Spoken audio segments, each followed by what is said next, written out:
Assalamualaikum warahmatullahi wabarakatuh. Hello, good morning. How is your life? I hope you are good. Okay, welcome to English class with me Tia Pujiati. Baiklah, di semester 2 ini ada beberapa materi yang ingin Ibu sampaikan. Dan minggu lalu Ibu sudah memberikan kalian sebuah cerita. Bagaimana ceritanya? Menarik bukan? Nah, materi kali ini ada hubungannya dengan cerita minggu lalu. Yang ingin Ibu tanyakan kepada kalian yaitu, menurut kalian cerita minggu lalu itu termasuk ke dalam jenis teks apa ya? Ada yang tahu? Oke, good. Minggu lalu itu materinya, ceritanya masuk ke dalam jenis naratif teks. Ya. Selamat untuk kalian yang menjawab benar naratif teks. Nah, naratif teks sendiri itu apa ya? Ibu akan menyampaikan tentang pengertiannya, generic structure, the purpose, dan contohnya. Yuk kita simak.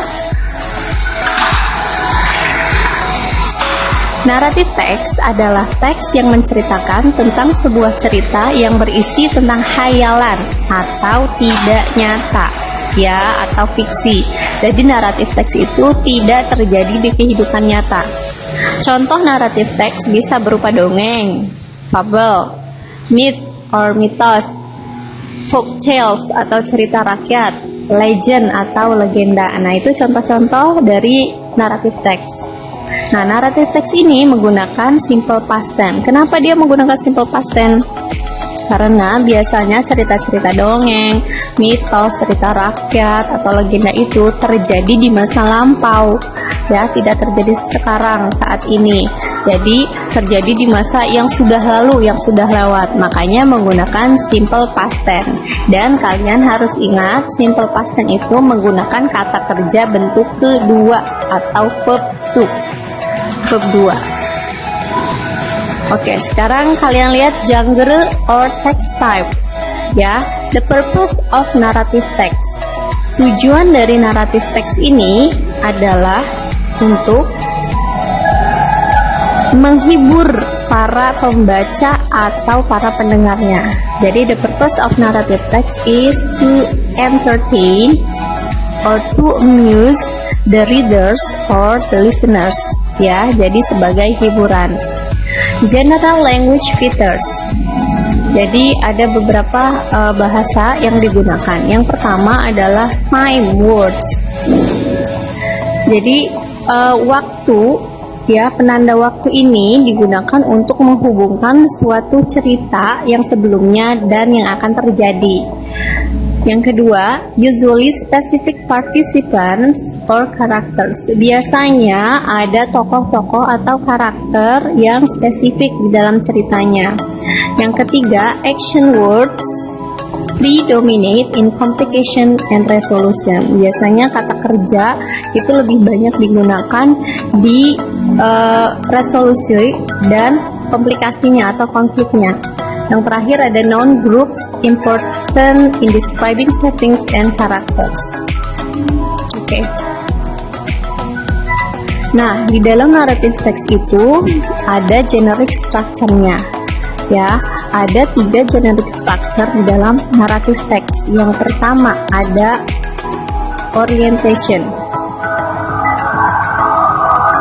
Ya. Yang kedua ada complication. Yang ketiga ada resolution, gitu. Nah, orientation itu apa sih? Orientation itu biasanya ada di awal cerita.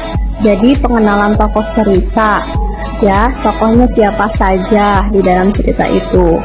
Tempat terjadinya cerita itu di mana? Bisa di gunung kah, di hutan kah, atau di laut kah, di kerajaan.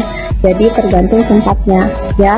Dan waktu cerita biasanya dituliskan di awal-awal cerita. Bisa berupa 1 paragraf, 2 paragraf, bahkan lebih. Yang kedua ada complication. Complication itu konflik.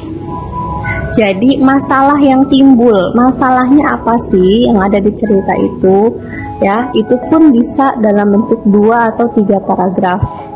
Yang terakhir, setelah naik ada masalah, ada konflik, kemudian turun kembali. Turun kembali itu namanya resolution, yaitu pemecahan masalahnya atau akhir ceritanya. Penutupnya ini bisa dalam beberapa paragraf atau satu paragraf. Ya, resolusinya bisa happy ending, berakhir bahagia, dan juga bisa sad ending, berakhir sedih. Dan ada juga beberapa cerita yang moral value-nya atau nilai moralnya itu dituliskan di dalam cerita itu. Tetapi jika tidak ada moral value-nya, kalian harus menyimpulkan sendiri. Oke. Nah, dari penjelasan yang sudah Ibu jelaskan tadi, kalian coba jawab pertanyaannya di Google Classroom. Ya, simak baik-baik materi ini lalu jawab pertanyaannya di Google Classroom ya. Terima kasih sudah menyimak materi ini. Sampai jumpa di pertemuan selanjutnya. Assalamualaikum warahmatullahi wabarakatuh.